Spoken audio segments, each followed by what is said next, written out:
Homecoming is a glorious time of year if you're a Black college alumni or student. And last Saturday was the homecoming for the former uh, state college for the colored, better known today as Delaware State University.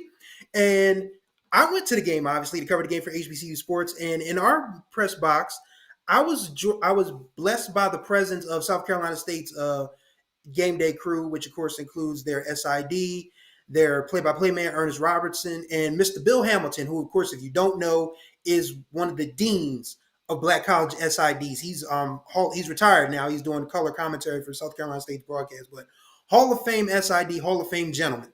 And before the game, they asked me, what's going on with Delaware State? Because it was about 15 minutes before kickoff, and there was literally nobody in the stands.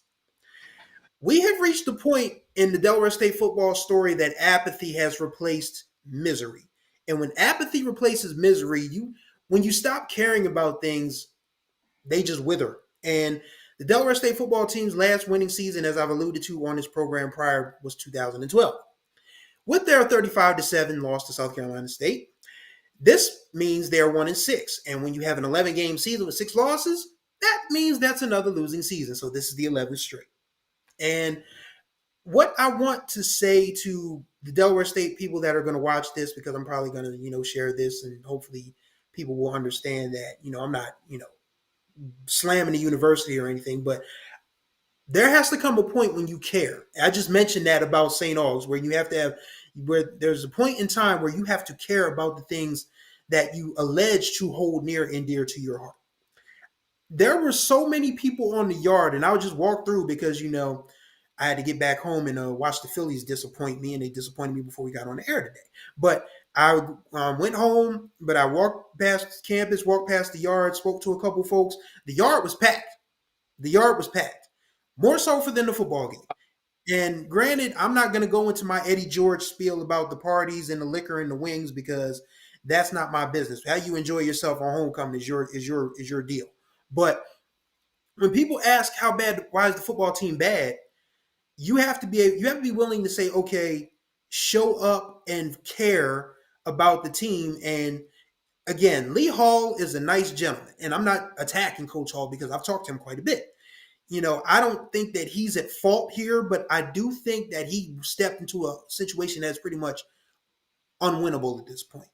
And yes, shouts out to Brandon in the chat. He said, do I think the Milstead firing contributed to that apathy? Absolutely.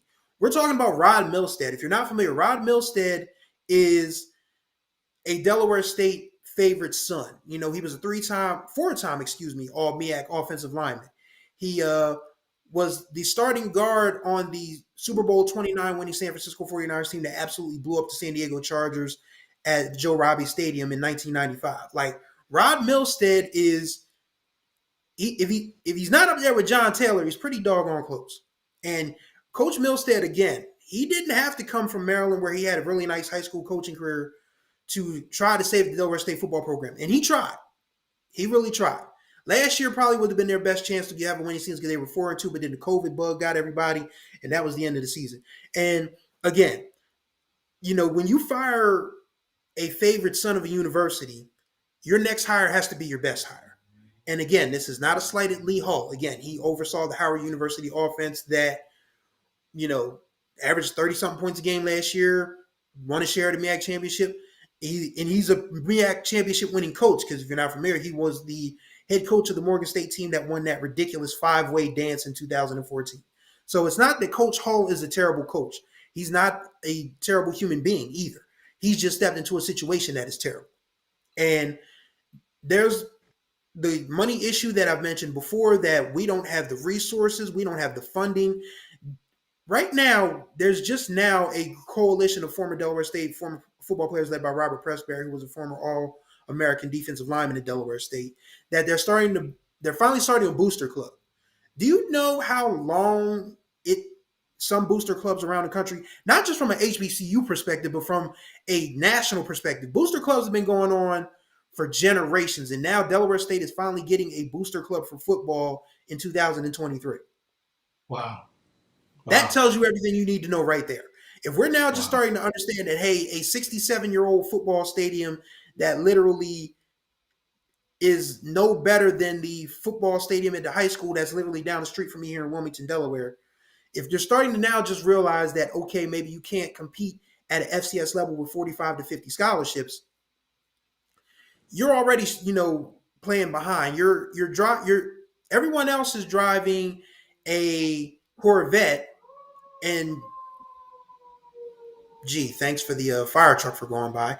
Um, I guess even the Wilmington Fire Department knows that this is a state of emergency at Delaware State University. Yeah, when everyone else in your conference in the HBCU football is at least driving a Corvette and you're driving a Chevrolet Spectrum, you've got problems, and you have to put the Spectrum in the garage and start shopping for the Corvette, or even a Blazer, for crying out loud. At least a Blazer is an SUV, is functional. Delaware State football program is not even functional at this point. So I want people to understand that you have to give a damn about the things that matter. And if you don't give a damn about the Delaware State football program, you can't be surprised if they suck. And I'm going to succeed to everyone else.